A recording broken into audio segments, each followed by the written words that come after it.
people like you and me probably have somewhere about 300 to 600 companies which actually host our data, which we don't know. And then on top of it, they monetize it and they share it with very limited control. That particular market space, the last time we checked, was about a half $1 trillion. It is expected to go about to a trillion and a half to $2 trillion within the next few years.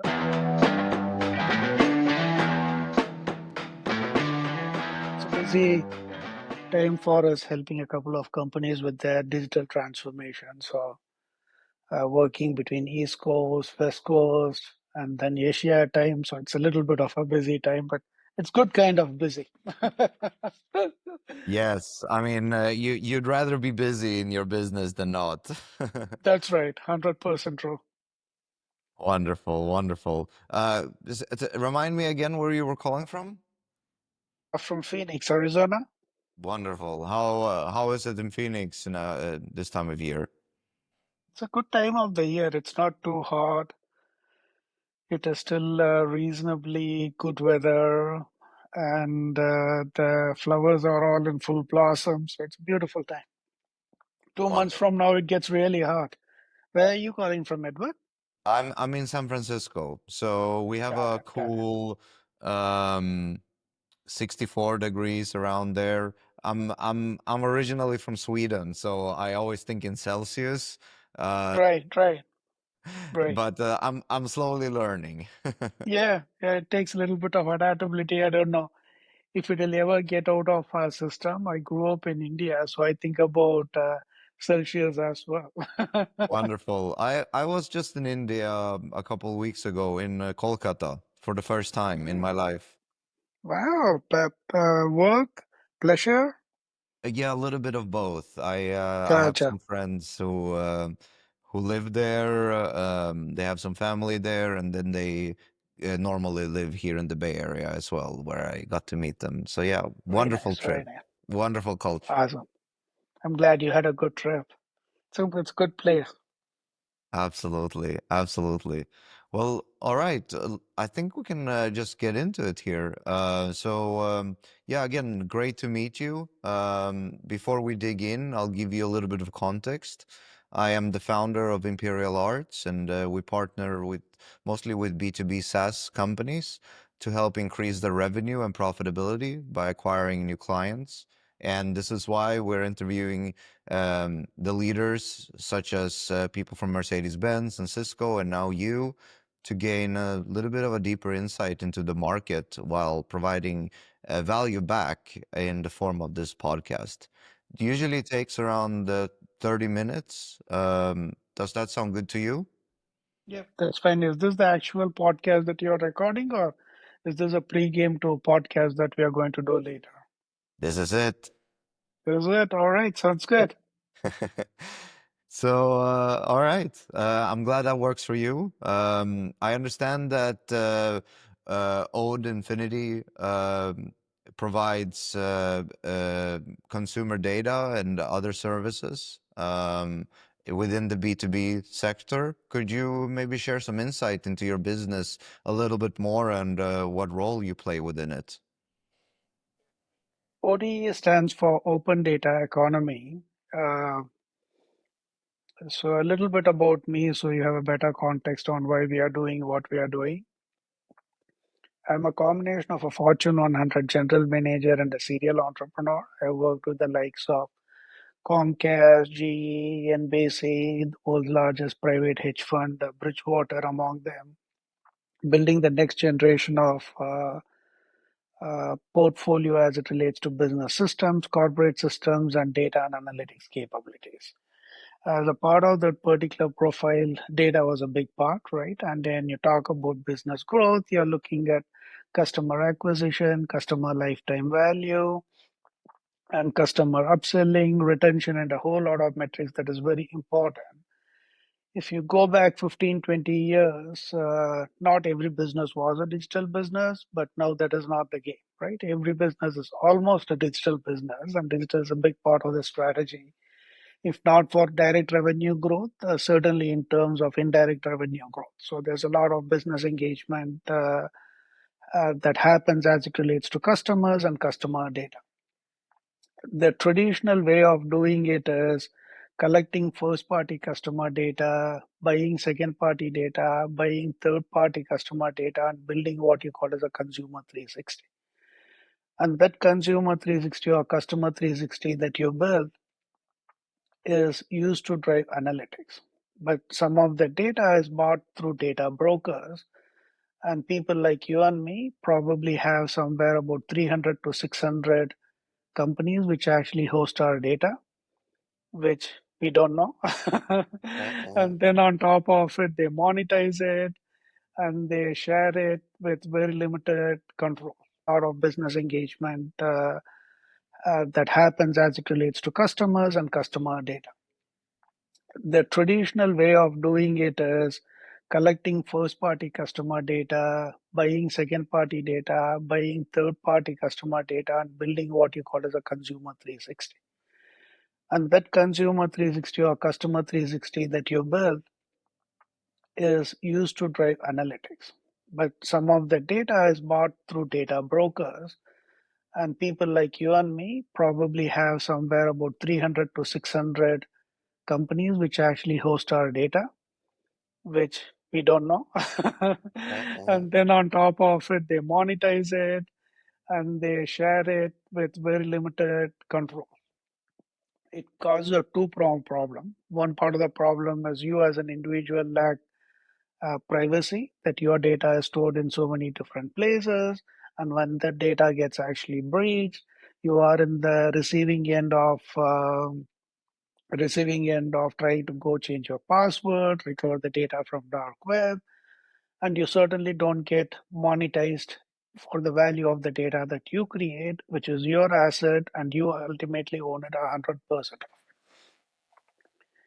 The companies, because of the lack of maturity in that space so far, used to buy that data and it became a ever ending data set without the need to retire the data or actually get the required level of consensus and context. Now, with the regulation that have come into effect in the last decade or so, with GDPR, CCPA, New York Privacy Regulation, PDP, and a multiple of those, a data breach is very expensive for the companies. So now they are looking at it and saying, well, we just want business insights. We don't want to store these petabytes of data, the value of which is very little to us, but the liability is very high. That is what ODE comes and solves the problem for. What we do is we go to large enterprises with which has compliance requirements, help them get the consensus and compliance from a regulation perspective, but use that also as a mechanism to drive data sovereignty to their customers, so they can own their data in their own data world. They can give organically consents as to which companies can access their data, who actually, what kind of data set that they can have access to, and if they like to be compensated for the use of that particular data.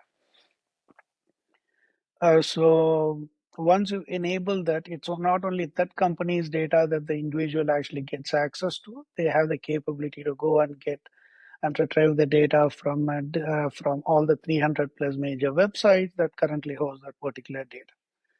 At that point, the customer actually has a capability to say that, hey, I want total privacy. Don't care about the money that it actually makes.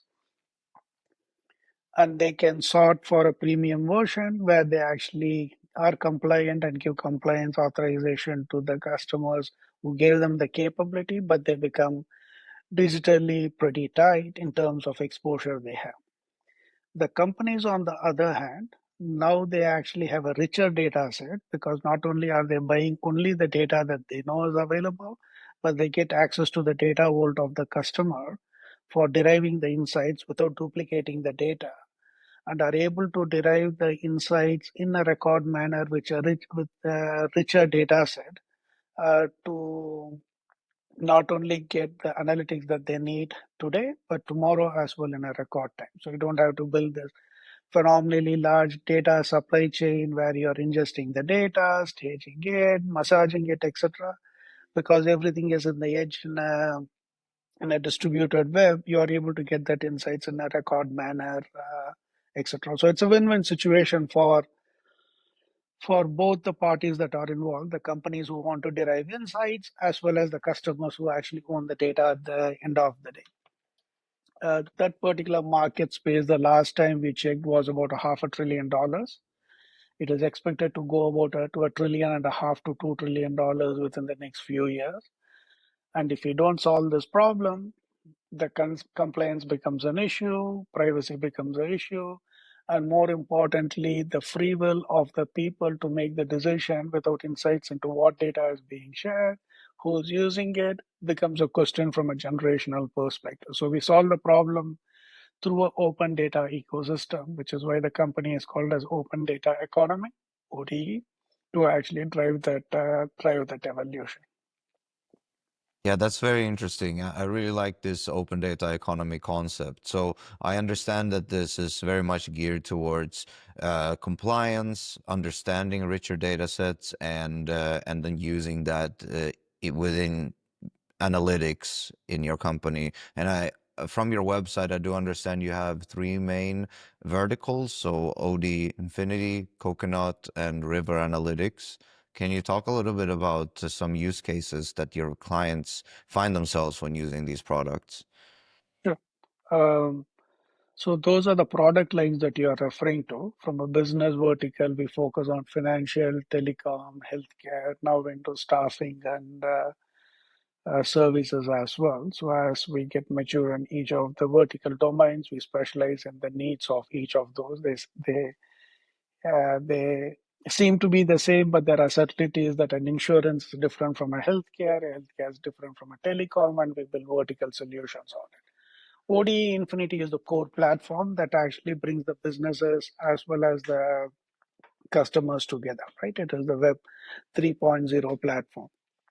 Coconut is the name of the product the consumers actually use. So you, Edward, uh, want to have your own data vault where you are actually getting data from all the companies that actually host your data, bring it back, and have one true consumer 360 that is done through the product called as Coconut, which is where you actually sell where the sources are coming from, what data set do you have, what domains are applicable, and who do you want to share with, how do you want to share it, and how do you want to get compensated. So that is the Coconut product.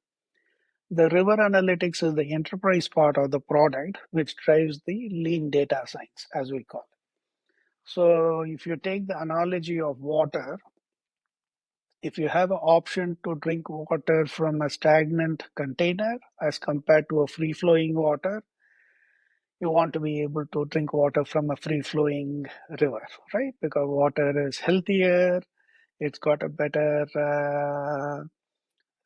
absorption of the minerals around it and all that. If water is actually in a pond, is in a tank, it becomes stale. It actually gets microorganisms. It has got other problems associated with it. Data is exactly the same, right? When companies buy it, put it into a data warehouse, data lakes, it becomes stale very fast, and the upkeep of the data is almost an uphill task.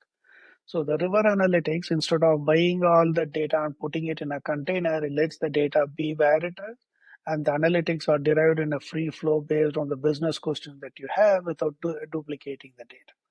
And that is the product which is called as River Analytics to show that a stale data is not valuable.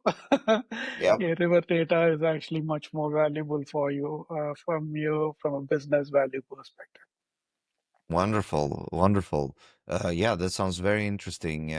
I did look around your website, and this does sound like a very useful product for a lot of B2B, uh, and I'm guessing B2C businesses as well. Um, what are some of the current trends in the market that you are aware of? Where are kind of the winds blowing? What are you noticing? Well, there are two kinds of customers who actually find value in the ecosystem that you are building. One is companies with already large data sets where and an existing supply chain where the operational costs are very heavy, right? So the compliance by itself is like a band-aid that you put to it. You are compliant, you still have exposure, it is not very mature. So that is one. The second part of it is buying the data, putting it to the data stage, and actually getting deriving the value of it is very high. For example, one of the prospects we worked with, they collect health data to aggregate from a class action lawsuit perspective. For them, each data record costs about $40 a pop, and it takes them about 6 months to collect that particular data set for them to build a case. And because people have health crises and these companies are trying to help them get compensated for the right reasons, the money that they spend on collecting the data is very high. But more importantly, if they are waiting 6 months to collect the data set, the scenario changes in 6 months quite a bit as well, right? So that's an example where we go ahead and plumb all the hospitals, the pharmacies, the diagnostic centers data into their ecosystem, and they get the data within 48 hours. The total data set they get is about in this example about $28 per customer instead of a record. So instead of them spending $120 per customer over a period of 6 months, they get it for $28 within 48 hours. And now they actually can scale their business, but more importantly, meet their customers' needs in a timely basis to be represented and actioned as well. So we see a lot of those kind of use cases on operational efficiency, business growth alignment, data as an enabler for decision making, as it comes to in Europe, North America regions. The second set of customers are mostly the greenfield countries, city-state nations, where they don't have that kind of data infrastructure. So a lot of data is exfiltrated out of the country. The value of the data is actually not known. And they certainly do not know how to manage data from a unified perspective. So we go in there, start at a foundational level. We become the platform for anything related to a citizen, a customer, and build a unified ID and collect that particular data. Once the data is actually available, they use it to manage the services they provide to their citizens in terms of how do we provide them better healthcare, how do we provide them better education, how do we provide them better food, right? Yes. Agriculture is a big part of them as well. And when you look at the second set of customers, their challenge is they need to be able to fund these programs, right? So the funding of the program happens organically as well because now they have an asset which has got a $500 billion of market value across the world. They can monetize their data. They can use that to fund for the customers' benefits while building a wall garden to make sure that data stays within the country, within the region, which is applicable for them as well. So, from a broad strokes perspective, those are the two groupings of customers that we have.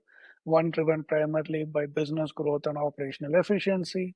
Second is building a digital verse for the future, which is actually privacy centric, which is customer centric, but also a data driven asset management class, which is a new class that countries are still trying to get their head around.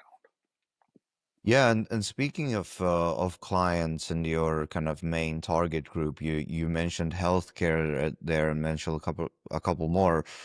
How easy is it in today's landscape to attract and retain these high quality clients and essentially raise sales?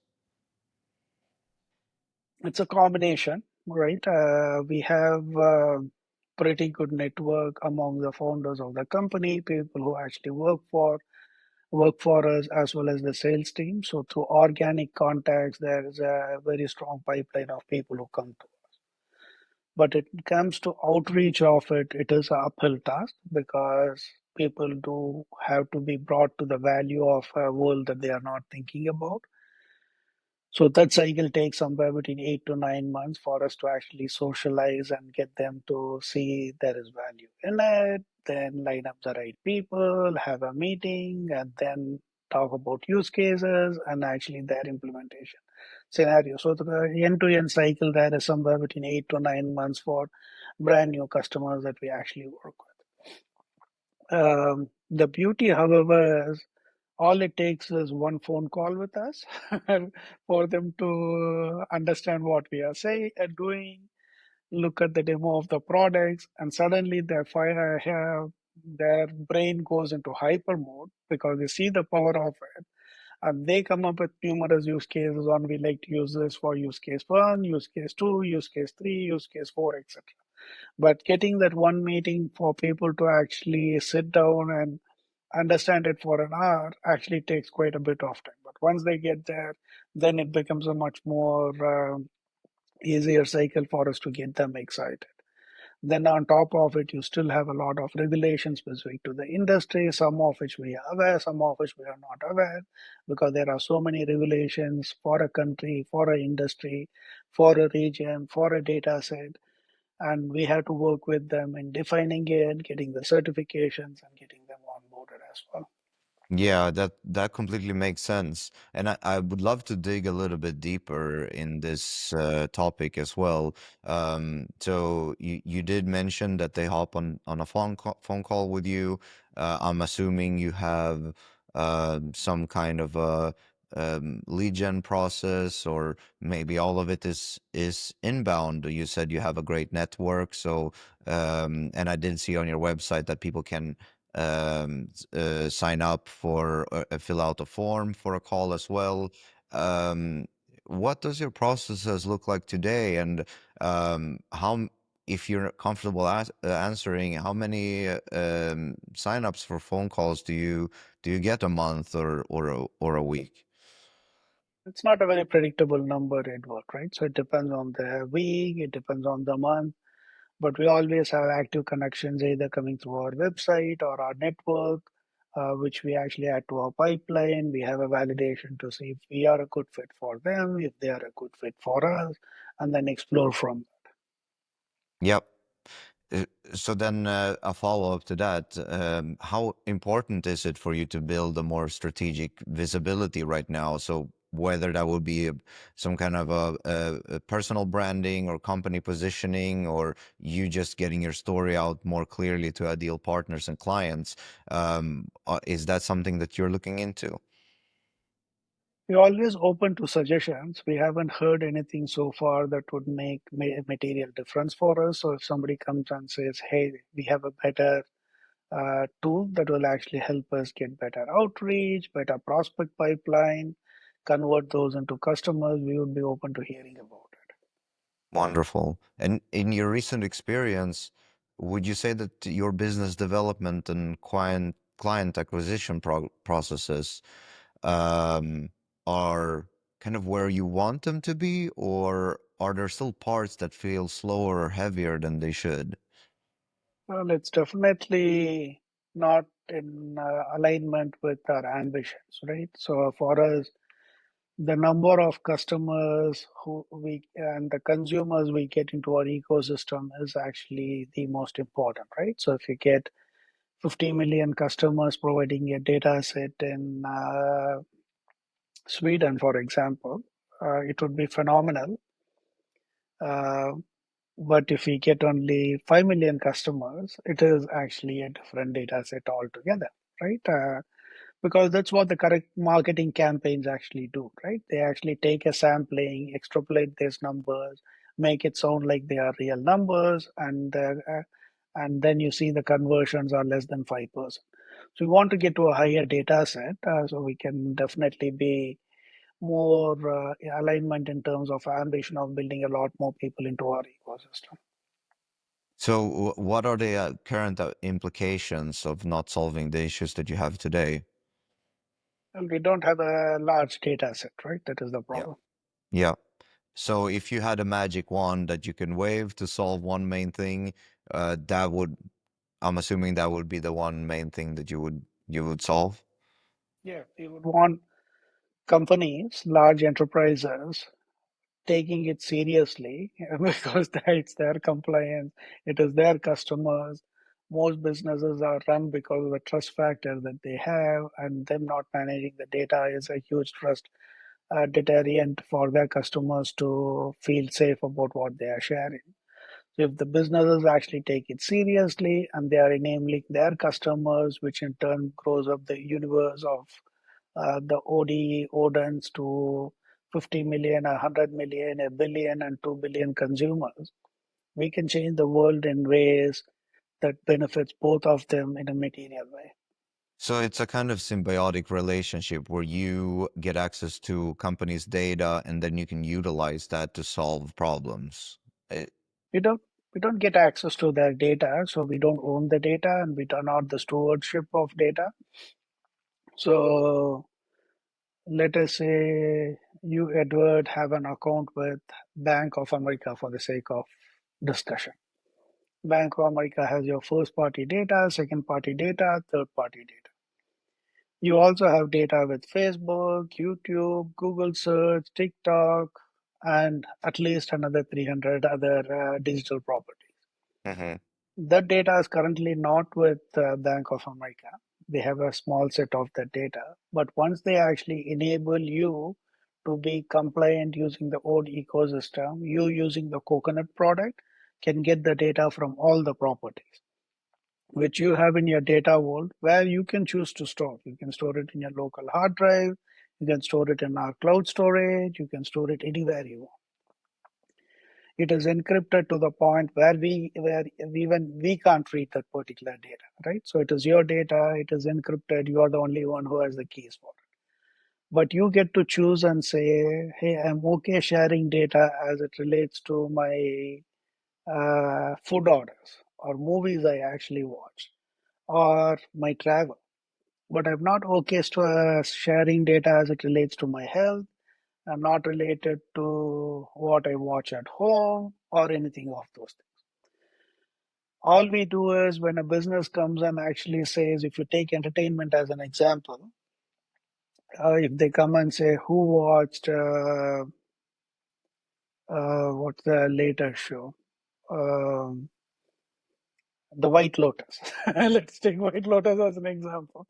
Who watched White Lotus between the age group of 18 to 45 in this particular zip code? All we need to know is, did Edward actually watch it? Did he watch it through HBO Max? Did he watch it through a cable? And does he fit into the age group? All we do is, if that is the data that you share, we convert those into yes, fits into that age group. Yes, he watched it. He watched it through this particular channel, and etc. All we do is we derive the ones out of your data vault, aggregate it, and send it to the people who are actually looking for. So we don't share information about this is Edward's first name, this is Edward's last name, this is the IP address, this is the digital ID, this is the session ID, this is your address. This is all the data that is currently goes without ODE in the mix, right? So we take away all of that. So we want you to have the level of privacy that you're protected. So we don't buy the data, but we leverage the relationship that Bank of America has with you to become a much more digitally savvy data owner. Yeah, structure the data and make it more readable, understandable, and ultimately more usable, right? That's right. That's right. Richer So, too, right? yes. And when I understand that you're growing, you're getting more clients, and as you're growing, when it comes to building and scaling teams or help drive growth, um, do you prefer doing most things yourself as a leader, or are you more focused on finding the right partners and systems to take things off your plate? If we want to focus on our core value to the business, everything else we want to offshore, offload, find appropriate partners who can build scale for us. So if there are things that people are actually good at, it's not a strategic fit for us. We have primarily found partners for us to be able to do that rather than actually doing it for ourselves. So, and to build up on that, what are you currently responsible for, and how are you currently spending your days as a leader? We focus on customer engagements, customer use cases, product visualization, product roadmaps, product productionalization, operational support. Um, in some situations where we see a value for it, partner with cities and states and central governments in writing, updating, and socializing their data privacy laws as well. Yeah, that was a lot of very important metrics. And if you could pinpoint a couple that are most important to you, would that be new clients or pipeline growth or meeting with new prospects? Like, what would you rank the most important metrics for you personally today? Yeah, for us, the pipeline, a strong pipeline and conversion of those are definitely two of those, right? So the third one is obviously the customer satisfaction that they are actually using it and they are actually deriving the value of it on an ongoing basis for their business and their customers as well. So then let me ask you, when you look at the next 6 to 12 months in your business, where do you see the biggest opportunity for growth that you're really excited about? And where do you see the biggest gap that needs to be fixed after everything we've talked about? Well, the beauty of what we do is everybody needs us. So it's only a question of finding the right person in that particular company or an organization who is making the time to make it a priority for them to understand.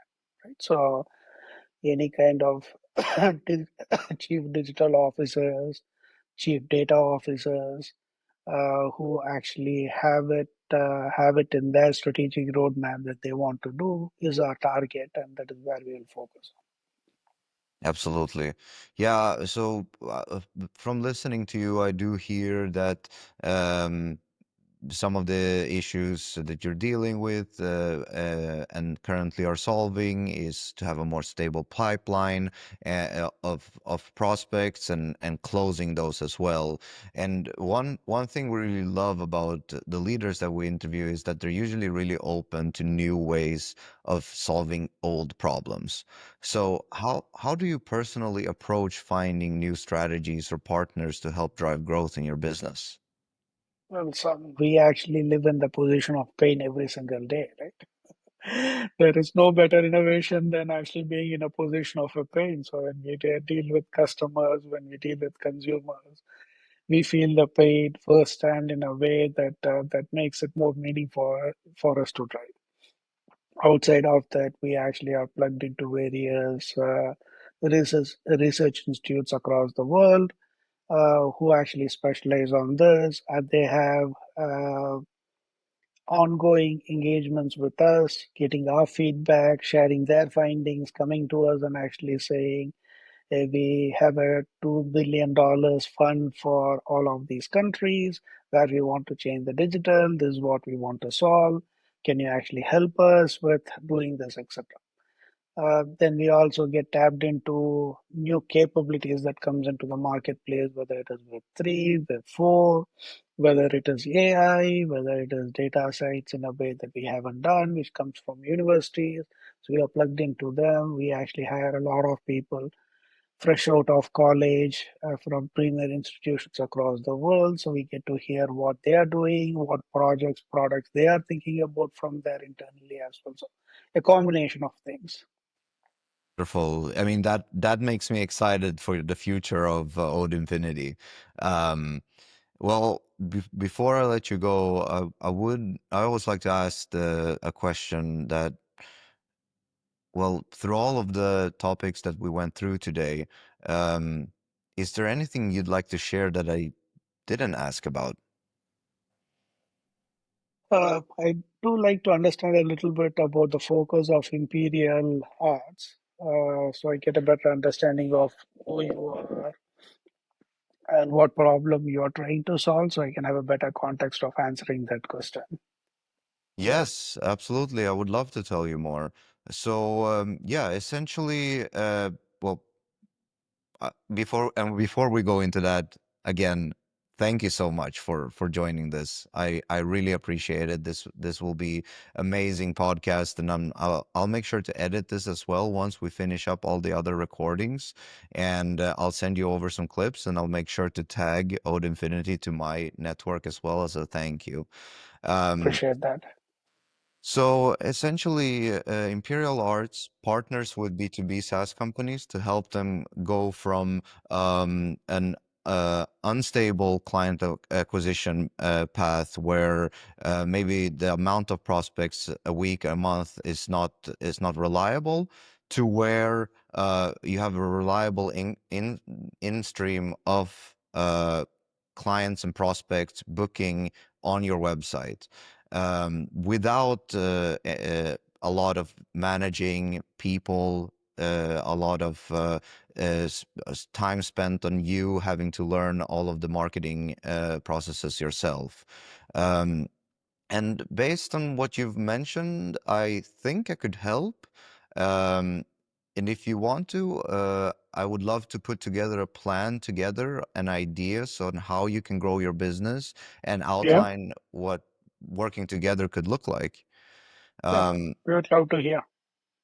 Wonderful. Well, give me a few days to review what we have spoken about and see if I can build a plan that makes sense for both of us financially.